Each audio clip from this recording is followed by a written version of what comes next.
si on se parlait des 9 livres que j'ai lus récemment? Par contre, je vous avertis, dans cette vidéo, non seulement j'ai clairement pas lu les livres les plus joyeux qui existent sur la planète, mais en plus de ça, je suis tombée sur un livre qui m'a traumatisée. Le livre le plus bizarre et affreux que j'ai jamais lu de toute ma vie. On va s'en parler. On va s'en parler.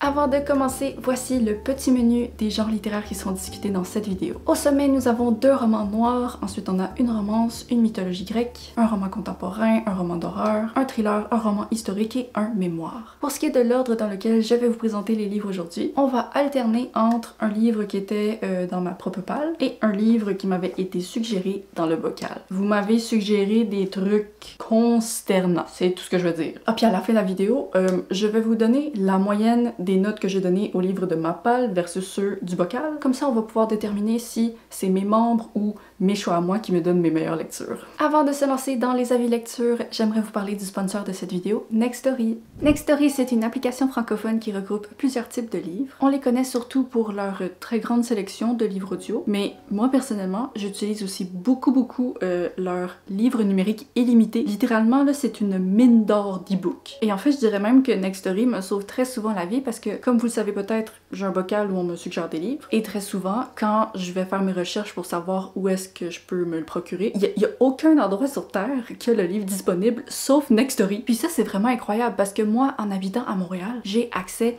à 43 bibliothèques. Et le catalogue de Nextory, à lui seul, dépasse tellement souvent celui de toutes les bibliothèques. Donc que ce soit pour m'accompagner à travers mon ménage, mon sport, mes déplacements, Nextory, toujours dans ma poche. Et aussi en tant que lectrice bilingue, un truc que j'aime beaucoup de Nextory, c'est qu'ils ont des livres dans 10 langues différentes. Et je parle pas juste de 1 ou 2 choix par langue, là. Ils ont une bonne sélection. Alors si vous cherchez des bons livres audio à vous mettre dans les oreilles cet automne, je vous invite à aller visiter le lien dans ma description pour profiter d'un essai gratuit de 45 jours sur Nextory. Alors on va commencer par un livre que j'avais pioché dans mon bocal des membres. Et il se trouve que c'est un livre audio que j'ai écouté sur Nextory, donc c'est Dans le ventre de Troie de Marine Carteron. C'est un roman de mythologie grecque qui se déroule avant la guerre de Troie. On suit l'histoire de Athéna et de Hésione avec un bon mix de dieux cruels et de complots politiques. Mon expérience avec les romans de mythologie grecque, ça a souvent été positif. On dirait que c'est vraiment une atmosphère dans laquelle j'aime me mettre. Puis je dois dire que la voix de la narratrice audio collait très bien avec le ton. Par contre, je sais pas si c'est parce que je suis pas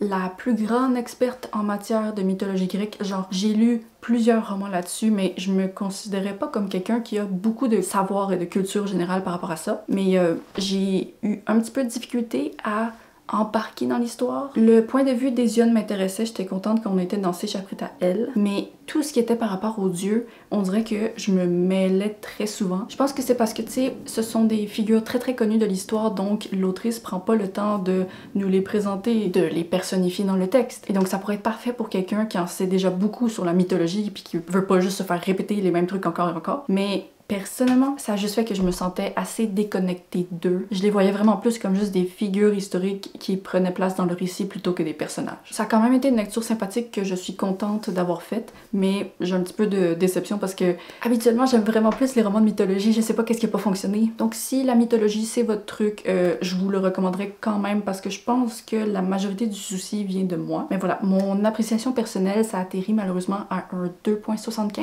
Mais merci quand même pour la suggestion parce que ça fait toujours du bien de regoûter un petit peu de mythologie. Et si jamais vous avez vous aussi envie de vous immerger dans une lecture audio, je vous rappelle qu'il y a un essai gratuit de Nextory dans ma description. Bon, ensuite, je savais pas trop quoi lire. En fait, c'est vraiment mon mood du dernier mois. Je sais jamais qu'est-ce que je vais lire après. Bref, là, je regardais ma page, j'étais comme, de quoi j'ai besoin? Puis là, je me suis dit, je pense que mon petit cœur aurait besoin d'une belle petite romance. J'ai donc lu Love Theoretically de Ali Hazelwood, qui a été traduit en français. En France, le titre est en anglais, puis au Québec, c'est genre L'amour en théorie. Je suis vraiment triste d'avoir procrastiné ce livre pendant longtemps parce que ça me fait tellement du bien à chaque fois. Ben, pas Ali Hazelwood à chaque fois, parce que j'ai vraiment pas aimé sa romance jeune adulte, mais Ali Hazelwood dans l'adulte, pour l'instant dans ma vie, ça me fait toujours plaisir. Alors dans cette romance, on suit une protagoniste qui n'arrive pas à survivre monétairement juste avec son travail de scientifique scientifique. Elle offre donc dans ses temps libres un service de fausse petite amie pour des hommes qui ont besoin de se présenter à tel truc avec une accompagnatrice. Et la situation va devenir un petit peu délicate quand elle va découvrir que le frère de un de ses clients très fréquents est en fait sur le comité des scientifiques qui doivent genre l'embaucher pour son travail de rêve. Et non seulement ça, c'est aussi le scientifique qui est responsable d'avoir ruiné la réputation du mentor de la protagoniste. Donc on commence un peu sur un enemies to lovers. Moi là, bon, Ali Hazelwood, c'est toujours genre la protagoniste est comme ah il est horrible ou ah il me déteste blablabla, alors que tu vois que le dude genre il fond juste en étant à côté d'elle là, dans la même pièce. C'est un petit peu énervant, mais c'est juste les romances de Ali Hazelwood, c'est ridicule. C'est ridicule. Tu vas pas là pour quelque chose de réaliste et de sensé, mais c'est divertissant, c'est tellement divertissant. Je suis charmée à chaque fois, ok? J'ai eu du plaisir, je l'ai dévoré. La seule chose pour moi qui toujours vers la fin du roman comme me déplaît un peu, c'est que ça prend toujours des tournures genre vraiment dramatiques où soudainement il y a un personnage qui est un super vilain. J'aime un peu moins ça, mais si vous aimez Ali Hazelwood, ce livre-là, c'est toujours du bonbon, qu'est-ce que je peux dire? Donc je lui ai donné 4 étoiles. J'aurais pu, tu sais, j'aurais voulu lui donner plus, mais c'est toujours après les 80% des romances que moi je perds un petit peu là, de points. Mais voilà, vous avez jamais aimé Ali Hazelwood? Ne lisez pas ce livre. Vous l'avez déjà aimé? Lisez-le. Ensuite, j'ai lu Arrête avec tes mensonges de Philippe Besson, qui était la suggestion de Catherine. C'est un contemporain qui est en fait une autofiction de l'auteur. On le suit vraiment, lui, en tant que personnage dans le récit, qui navigue sa première relation amoureuse avec un autre garçon qui accepte pas très bien la nature de leur amour. Et on assiste à l'impact de cette déchirure à travers genre des décennies. C'était mon deuxième livre de Philippe Besson, j'étais très contente d'avoir l'occasion de le relire. Par contre, j'ai commis l'expérience totalement inverse de la dernière fois. La dernière fois, j'avais adoré la première moitié du roman, puis c'était dans la deuxième que j'avais un petit peu décroché. Alors que là, j'accrochais vraiment pas beaucoup à la première moitié de ce roman. Puis dans la deuxième, là, ok, ça allait. Le truc qui est délicat avec ce que j'ai moins aimé, c'est que, tu sais, ce récit qui est raconté, c'est l'histoire propre de l'auteur, mais c'est aussi l'histoire propre de milliers, voire millions de garçons dans le monde qui ont grandi dans des contextes où l'homosexualité était pas acceptée. Et donc, tu sais, je considère pas que l'auteur a fait quoi que ce soit de mal avec ce livre parce qu'il a simplement raconté son histoire. Et je suis certaine que ça va faire beaucoup de bien à beaucoup de gens de lire ça parce qu'ils vont se retrouver là-dedans. Mais moi, en tant que lectrice, c'était un récit que j'avais déjà lu, honnêtement, une bonne dizaine, douzaine, quinzaine de fois dans d'autres récits, d'autres témoignages, d'autres fictions qui racontent la même souffrance, la même expérience. Et je trouvais pendant un bon moment qu'il manquait genre une approche artistique particulière pour différencier ce texte-là des autres. Mais en même temps, je me sens pas à l'aise, moi, de demander que hein, il faut que ton livre, il se distingue des autres, blablabla. Tu sais, l'auteur voulait raconter ça, il l'a fait, c'est correct, c'est bon, genre. Mais finalement, dans la deuxième moitié, là, j'ai enfin eu l'impression de retrouver les éléments de la plume que j'avais beaucoup aimé dans son autre roman. Puis j'ai fini l'histoire en étant très touchée par les personnages, puis juste tout ce qu'ils ont traversé. Je suis un petit peu mal à l'aise de le noter parce que comme je dis, c'est une fiction, mais c'est une autofiction, c'est un témoignage, je sais pas trop. Mais juste, c'est vraiment en termes appréciation personnelle de lectrice, au-delà du bien et de la valeur de ce texte. Moi, personnellement, c'est comme un 3.5 étoiles dans mes lectures de ma vie. Même si ça n'a pas été un coup de cœur pour moi, tu sais, je suis vraiment contente d'avoir relu Philippe Besson, puis j'aimerais le relire dans le futur. Donc merci beaucoup pour la recommandation. Alors ensuite, j'ai lu un livre en anglais qui va être très bientôt traduit en français. Donc j'ai lu We Used to Live Here de Marcus, oh mon dieu, j'aurais dû googler le nom de famille, Cleaver, je sais pas, qui va être traduit le 3 octobre chez Charleston sous le titre C'était notre maison. C'est un roman d'horreur qui débute avec une famille qui vient cogner à la porte de notre protagoniste qui habite dans une maison genre un petit peu dans le milieu de nulle part dans une forêt. Et la famille en fait vient visiter la maison si possible parce que le père habitait là quand il était enfant, puis comme la famille sont dans la région juste momentanément, ils seront pas de retour avant très longtemps, donc ils veulent juste ben est-ce qu'on peut visiter? La protagoniste a du mal à trouver une excuse suffisamment solide pour les revirer de bord, donc elle va les laisser entrer pour 15 minutes, mais elle va vite regretter sa décision parce que c'est pas si facile que ça de les faire partir. L'horreur, c'est un genre littéraire qui est pas toujours gagnant avec moi parce que souvent, quand on commence avec une situation comme ça qui pourrait absolument être juste un roman de thriller où tu sais, c'est des tueurs ou je sais pas trop qu'est-ce qui se passe, quand après ça dans l'horreur, les explications finalement ça s'en va dans quelque chose d'inventé, de paranormal, on dirait que moi des fois je suis comme j'aurais préféré que l'auteur me trouve une explication genre réaliste puis humaine à ça, mais dans d'autres situations, l'horreur, quand c'est des concepts intéressants, je suis comme oui, ok, c'était cool. Donc j'avais très conscience en commençant ce livre que ça allait être un risque pour moi, parce que je savais pas où est-ce que ça s'en allait exactement. Au final, je dirais que c'est le genre de livre où l'horreur a certainement amené des concepts qui étaient très pertinents. Si au final j'ai pas eu un coup de cœur pour ce livre, c'est pas du tout à cause du fait que c'était de l'horreur, mais c'est plus que j'ai tellement eu de la difficulté avec la protagoniste là. Oh my gosh! Dès le départ, elle a une personnalité très insécure où elle doute de tout ce qu'elle voit. Et ça a été utile pour le récit parce que ça fait en sorte qu'elle a pu balayer de la main certaines choses que, tu sais, ça a pu débouler ensuite. Mais des fois j'étais genre girl, je sais que tu doutes de toi. Mais là, il y a des limites. Il y a des limites à accepter des choses. Puis j'aurais juste aimé que la protagoniste soit quelqu'un qui juste a un petit peu plus de confiance en elle, un petit peu plus d'habilité de comme remettre les choses en question puis prendre les choses en main. Mais encore une fois, c'est un cas où je trouve que la deuxième moitié était nettement plus agréable et supérieure à la première. Les concepts d'horreur ont commencé à débouler puis ça c'est intéressant. Il y avait beaucoup de chapitres où c'était comme des petits passages documentaires à propos de cette maison, à propos des choses que je peux pas vous dire c'est quoi. Puis c'était tellement cool que, en fait, j'aurais quasiment préféré que le roman prenne cette approche de documentaire plutôt que suivre la protagoniste. Donc, c'est ça. Pour moi, ça a pas été un énorme succès, mais je dirais que ça a été une bonne lecture. J'étais vraiment pas certaine de ma note, par contre, après l'avoir terminé. Puis honnêtement, encore, en ce moment, je suis pas certaine. Donc, je lui donne un 3.25, mais ça pourrait monter ou descendre avec le temps selon ce que je retiens de ce roman.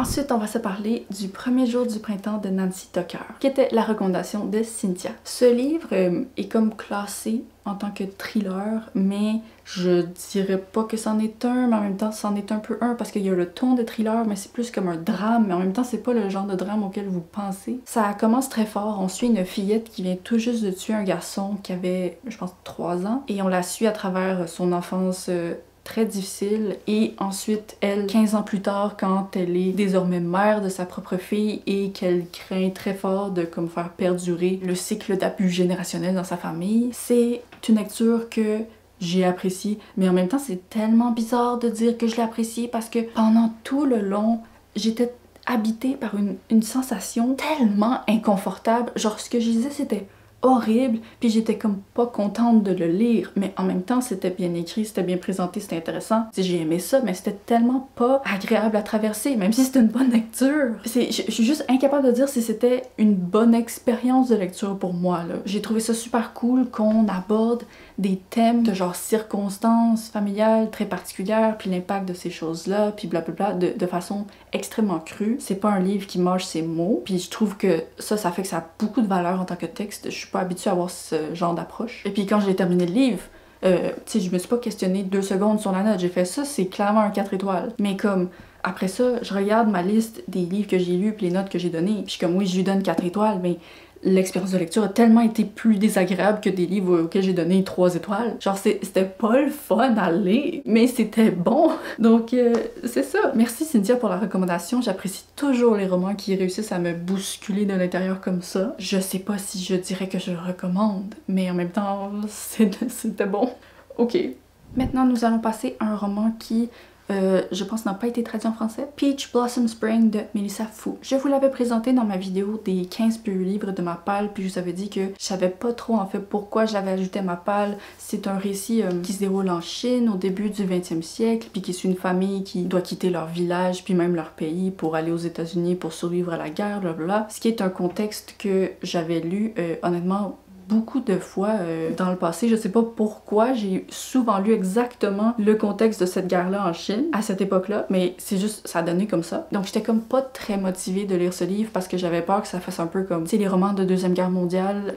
À un moment donné, là, c'est bon. Quand t'en as déjà lu 20, des fois, ça tente juste un petit peu moins de relire la même chose dans le même contexte. Mais il y a toujours moyen de présenter la même chose et le même contexte d'une façon qui nous fait apprendre des nouvelles choses, nous fait ressentir des choses différentes. Donc malgré mon manque de motivation, je tenais à lui donner une vraie chance. Et pendant longtemps, je dirais que j'ai oscillé entre comme est-ce que j'abandonne? Parce que le début du roman, c'était vraiment un peu comme du déjà vu. C'était des choses que j'avais déjà lues, sauf que j'aimais pas vraiment la plume. Je trouvais que c'était très simple et saccadé. Il y avait plein de personnages, puis on n'arrivait pas à ressentir les choses à cause de ça. Mais il y avait juste quelque chose quand même dans le récit qui me faisait non, je vais attendre avant d'abandonner, je suis quand même encore intéressée. Puis au final, j'ai réussi à le lire au complet, puis je suis contente de l'avoir fait parce que même si en effet c'est un type d'histoire que j'ai lu souvent, cette fois-ci on explore vraiment comme 3 générations différentes, l'impact que l'immigration aux États-Unis va avoir eu non seulement sur la personne qui a immigré, mais son enfant. Puis c'est ça, je trouve que c'est un récit finalement qui a beaucoup de valeur. Je l'ai pas nécessairement beaucoup apprécié parce que comme mentionné, la plume c'était pas mon genre de truc. Mais voilà, je lui ai donné 2.75, c'est pas génial. J'aurais pas nécessairement non plus tendance à le recommander, quoique peut-être que l'expérience de lecture serait vraiment meilleure si vous aviez jamais rien lu sur le sujet, mais c'est un peu long. Je suis contente de l'avoir lu, je suis contente de lui avoir donné une vraie chance, je pense qu'il méritait. Mais je pense qu'au-delà, genre des faits historiques puis des faits culturels que j'ai appris, je pense pas que ça va me marquer en tant que œuvre littéraire de récit. Oh là là là là là là là! Ok, là on passe au livre. Le livre le plus what the fuck que j'ai lu de ma sainte vie. What? Ça a été suggéré dans mon vocal par Joie de lire. Merci à toi parce que quoi? Ok. Je sais même pas comment vous résumer ce truc. C'est un roman noir, mais c'est le roman le plus horrible que vous aurez jamais lu de votre vie. Non, mais en même temps, c'est pas... Je sais pas, ok? Attendez. By the way, pour les personnes qui peuvent pas voir l'écran présentement, le livre c'est Mygale de Thierry Jonquet. C'est un petit roman qui démarre avec 3 points de vue différents qu'on va suivre. Il y en a un, c'est un mari qui enferme sa femme dans une chambre de leur maison puis qui lui parle à travers les speakers, mais que des fois, il l'amène genre pour la forcer à coucher avec des hommes. En tout cas, c'est pas joyeux. Dans un autre point de vue, on suit un criminel qui est en cavale puis qui va essayer de contacter un chirurgien plastique pour se faire changer le visage pour pas que la police puisse le retrouver. Et dans un autre point de vue, on suit un homme qui lui est comme kidnappé et torturé par quelque chose qu'il appelle Mygale. Et c'est le genre de roman où tu comprends absolument rien pendant longtemps. Si le roman fait 150 pages, je dirais pendant les 100 premières pages, tu comprends pas vraiment qu'est-ce qui se passe. C'est pas très agréable. En fait, c'est pas agréable du tout comme lecture pendant les 100 premières pages. Mais après, le switch se fait et tu comprends le lien entre ces 3 points de vue, puis jamais de la vie vous ne pouvez pas deviner. Vous ne pouvez pas deviner. J'ai lu, j'ai fait attends quoi? Est-ce que l'auteur est ok? Est-ce qu'il va bien? Pourquoi t'écris un livre qui parle de ça? Pourquoi t'as écrit ça? Genre, je comprends même pas qu'est-ce qui pousse quelqu'un à écrire ce livre-là tellement c'est affreux. Mais en même temps, tu sais, je suis pas en train de juger qui a écrit ce livre-là parce que en tant qu'œuvre d'art, c'est certainement quelque chose qui choque, là, tu sais. Il y a de l'art qui est fait pour choquer, et puis ça choque en titi. Je ne sais pas. J'ai terminé ce livre-là, puis j'ai comme été prise par le besoin d'aller en parler à toutes les personnes que je connaissais. Je suis genre, attendez là, ok? Je vais vous spoiler de A à Z ce roman-là. Laissez-moi vous blablater pendant 15 minutes. Je suis désolée pour le monologue, mais genre, écoutez ça. Puis tout le monde est genre, what the... C'est trop bizarre, c'est trop... Je sais même pas si genre moralement dans ce livre-là il y a des choses, je sais pas. Il y a des concepts par rapport... Je peux pas les nommer parce que ça va vous spoiler. Je veux pas spoiler ce livre-là, absolument pas de nom. Mais en fait, je pense que je vais demander à mon bon ami Sylvain Desmentis de l'ajouter dans son club de lecture qu'il fait sur YouTube parce que là, si vous êtes intéressé, peut-être qu'il y aura des spoilers là. Parce qu'il faut... C'est ça, je veux pas vous spoiler, mais il faut parler de ce livre avec les spoilers pour être capable d'en dire des choses tangibles. Il y a vraiment des choses... En tout cas, j'ai donné 2.75 étoiles, mais comme, je sais pas. C'est juste tellement désagréable. Pendant les 100 premières pages, j'ai pas eu du plaisir. Puis après ça, les 50 dernières pages, j'ai pas eu du plaisir parce que c'était horrible. Mais en même temps, j'étais juste comme, attends un instant, monsieur. C'est comme incroyable. Je respecte n'importe quel livre, n'importe quel auteur qui est capable de me choquer à ce point. Mais en même temps, est-ce que ça va? Écoutez... Merci pour la recommandation, j'ai jamais vécu ça de ma vie. Bon, ensuite on va changer de registre un petit peu et se parler de The House of My Mother de Shari Frankie. Ça en fait c'est un livre qui a été écrit par une jeune femme qui faisait partie d'une famille de vlogueurs très célèbres aux États-Unis et dont la mère a fini par être emprisonnée à cause de l'abus qu'elle faisait subir à ses enfants. C'était une situation que j'avais beaucoup suivie dans les médias puis en fait je la suivais même avant que l'abus soit public parce que j'entendais sur des forums en ligne beaucoup de personnes qui étaient comme yo, il y a cette famille là où clairement les enfants là sont pas bien traités. Puis les parents se font extrêmement beaucoup d'argent sur le dos de comme ce qu'il filme. Donc à cause de ça, c'est encore plus triste de lire dans le mémoire à quel point Shari Frankie, elle-même en tant que l'aînée de la famille, avait essayé d'obtenir de l'aide pour ses jeunes frères et sœurs, en même temps que genre simultanément sur internet, les gens essayaient de leur envoyer de l'aide, puis il y avait personne qui faisait rien. C'est juste une situation qui a duré beaucoup trop longtemps, puis qui aurait juste jamais évidemment se produire dès le départ, mais comme c'est fou à quel point ça a été long.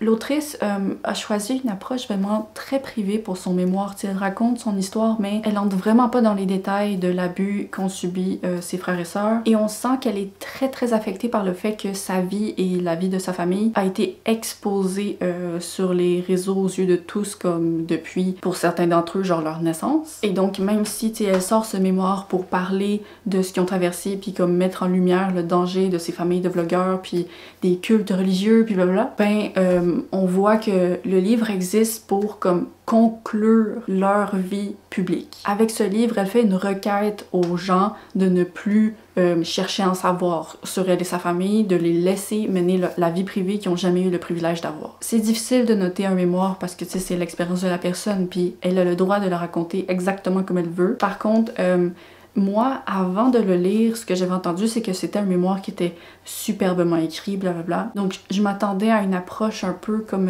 I'm Glad My Mom Died, qui est un mémoire pas similaire, mais tu sais, les deux auraient pu avoir une approche artistique similaire, puis j'avais vraiment adoré comment I'm Glad My Mom Died était écrit. Et là, ben, je me suis lancée dans ce livre-là avec ces mêmes attentes, mais au final, tu sais, c'est un livre qui a été écrit par quelqu'un qui est clairement très jeune, qui a pas beaucoup d'expérience de vie, pas beaucoup d'expérience avec l'écriture. Donc c'est pas mal écrit, ça se lit bien et tout, mais lancez-vous pas là-dedans avec les mêmes attentes que moi, parce que j'ai comme fait oh, ok, on m'a un petit peu menti. Si j'avais à lui donner une note, tu sais, j'aime pas ça, mais comme, tu sais, je lui donnerais 4 étoiles. Je sais pas, je veux pas vraiment lui donner une note, parce que l'important c'est juste, elle a dit ce qu'elle avait à dire. Puis je souhaite une belle vie privée à toute cette famille. Et pour finir, on y va avec un petit roman qui fait genre 150 pages, peut-être même moins. Le Cri du lièvre de Marie-Christine Horn, qui était la suggestion de Wen dans le bocal. Et ça parle d'une femme qui abandonne son mari abusif ainsi que juste la vie en société et puis toute la pression qui vient avec pour aller vivre en pleine forêt toute seule, vraiment, honnêtement, sans aucun matériel pour survivre. Et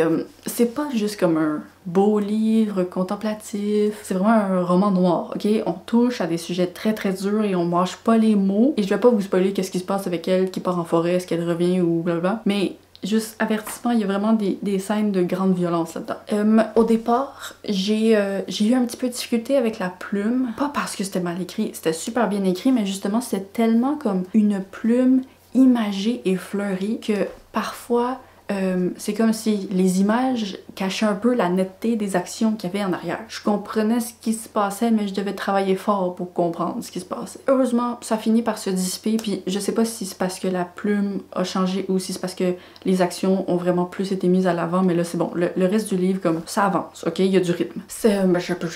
comment dire? J'ai aimé ça. J'ai aimé ça, mais... est-ce que c'est un livre que je recommanderais? Ben oui, à certaines personnes. C'est vraiment le genre de truc qui a un gros potentiel de coup de cœur si on tombe sur la bonne personne. Mais je pense qu'il y a beaucoup de gens qui seraient pas capables de digérer le livre, que ce soit par son approche stylistique ou par son contenu dur. Donc je veux pas juste le recommander généralement, mais en même temps je suis certaine qu'il y a des personnes qui pourraient lire ça et être comme oh, wow, ok, je viens de trouver une de mes meilleures lectures de l'année. Puis je trouve que c'est quelque chose de très cool avec l'art parce que je trouve que quelqu'un qui détesterait ce livre versus quelqu'un qui l'adorerait, les deux sont valides. Puis c'est ça en fait, c'est que l'impression que j'ai eue avec ce roman, c'est qu'on n'était pas sur le cas d'une autrice qui faisait juste comme ah, j'ai envie de raconter une histoire puis je vais enchaîner une action après l'autre puis arriver au mot fin. C'était vraiment une intention de créer une œuvre artistique. Et comme un tableau, tu sais, on peut être deux personnes qui se tiennent devant puis avoir une interprétation puis un sentiment complètement différent face à ce tableau. Puis ça, je trouve que, à mon avis, c'était l'intention de l'autrice puis c'est réussi. Mais peut-être que je me trompe, c'était pas du tout l'intention de l'autrice, mais bon. Personnellement, je lui donnerais genre un bon 3.75 étoiles. J'ai aimé ça, j'aurais aimé plus ça parce que j'ai l'impression que ça parlait de choses puis c'était dans des contextes que j'aurais dû vraiment beaucoup plus aimer, mais il y a quelque chose qui m'empêchait de totalement être comme wow. Et je saurais pas 100% expliquer c'est quoi. Mais si ce que je vous dis ça vous intrigue, ben je vous encouragerais à le découvrir parce que il y a quelque chose là-dedans, il y a quelque chose là-dedans de particulier. Puis en plus, il y a très peu de gens qui l'ont lu sur Goodreads, je pense qu'il y avait juste 6 notes, donc c'est un petit roman. Allez-y, si ça vous intéresse, allez-y. Merci beaucoup Wen pour la recommandation. Alors c'est le moment de découvrir qui m'a fait faire les meilleures lectures. Est-ce que c'était ma palle ou le bocal? Roulement de tambour, voici les moyennes. Donc en moyenne, j'ai donné 3.4 étoiles au roman du bocal et 3.5 au roman de ma palle. Sauf que il y avait 9 livres dans cette vidéo, donc 5 du bocal et 4 de ma palle. Donc si ça se trouve, s'il y avait eu un livre de plus de ma palle, ça aurait pu vraiment faire baisser la moyenne ou vraiment l'augmenter. Bref, ok, avec ça on peut se dire, bon, que je lise du bocal ou ma palle, ma Maki va quand même donner trop de 3.5 étoiles dans la vie. Avant de se laisser, j'aurais des petites questions pour vous. C'est quoi le livre le plus WTF que vous avez lu de votre vie, qui vous a le plus comme chamboulé, traumatisé, choqué, perturbé? Si jamais vous avez rien qui vous a traumatisé dans la vie, ben tant mieux. Mais dans ce cas-là, faites juste me dire qu'est-ce que vous avez lu récemment? Est-ce que vous avez fait des bonnes lectures? Est-ce que vous avez lu des livres avec des thèmes plus joyeux que ceux de cette vidéo? Je vous remercie d'avoir regardé cette vidéo, j'espère que ça vous a plu. N'hésitez pas à vous abonner si ce n'est pas déjà fait ou alors à rejoindre la communauté exclusive en tant que petite lune pour pouvoir vous aussi suggérer des livres dans le bocal. Maintenant que j'ai une nouvelle caméra qui me sauve beaucoup de temps au montage, je devrais être capable de vous poster une vidéo de plus par mois que précédemment. Donc on se revoit la semaine prochaine, vendredi à 10h30 pour le Québec et 16h30 pour la France. Bye bye!